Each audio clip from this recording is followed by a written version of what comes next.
দক্ষ কারিগরি জনবলের সংকটে সাতক্ষীরার এল্লার চরে প্রতিষ্ঠিত চিংড়ি চাষ প্রদর্শনী খামারে আধুনিক ল্যাবের কার্যক্রম প্রায় থমকে গেছে। ফলে কোটি কোটি টাকা ব্যয়ে স্থাপিত পিসিআর ল্যাব, হ্যাচারি ও কোয়ারেন্টাইন ল্যাবের কোনো সুফল পাচ্ছে না স্থানীয় চিংড়ি চাষিরা।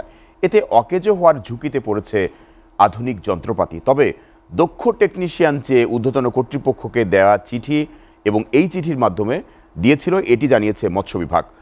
সাতক্ষীরা থেকে শাহিন গোলদারের প্রতিবেদনে বিস্তারিত জানাচ্ছেন খন্দকার দেলোয়ার জালালী। সাতক্ষীরার চিংড়ি শিল্পকে আধুনিক করতে 1983 সালে প্রতিষ্ঠা করা হয় চিংড়ি চাষ প্রদর্শনী খামার। তবে দীর্ঘদিন ধরে প্রয়োজনীয় জনবল ও দক্ষ টেকনিশিয়ানের অভাবে থমকে আছে এর স্বাভাবিক কার্যক্রম। প্রায় 8 কোটি টাকা ব্যয়ে স্থাপিত পিসিআর ল্যাব ও কোয়ারেন্টাইন ইউনিট থাকলেও কোনো সুফল পাচ্ছে না স্থানীয় চিংড়ি চাষিরা। ব্যবহার না থাকায় কোটি কোটি টাকার যন্ত্রপাতি নষ্ট হওয়ার আশঙ্কায় ঘের মালিকরা। দ্রুত দক্ষ টেকনিশিয়ান নিয়োগের দাবি জানান চিংড়ি পোনা ব্যবসায়ী মালিক সমিতির নেতারা। দেশে অনেক গলদা চিংড়ির চাহিদা আছে, কিন্তু আমাদের যে খামারটি আছে এল্লার চরে, তো এখানে সুন্দর পরিবেশ এবং সেই ধরনের যন্ত্রপাতিও আছে।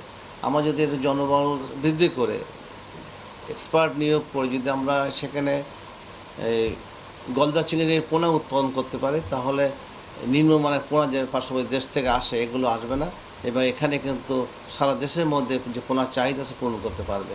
প্রদর্শনী খামারের দায়িত্বরত কর্মকর্তারা বলছেন, জনবল সংকটের কারণে মৎস্য চাষিদের প্রয়োজনীয় পরামর্শ দিতে পারছেন না তারা।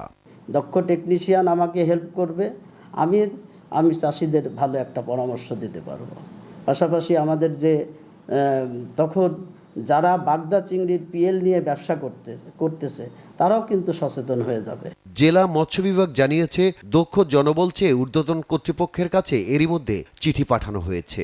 টেকনিশিয়ান না হলে এটা পুরোপুরি চালু করা সম্ভব হবে না। সেক্ষেত্রে আমাদের ঊর্ধ্বতন কর্তৃপক্ষকে পত্র মারফত এবং ভার্বালি আমরা এটা বারবার জানিয়েছি, প্রশাসনকেও জানিয়েছি।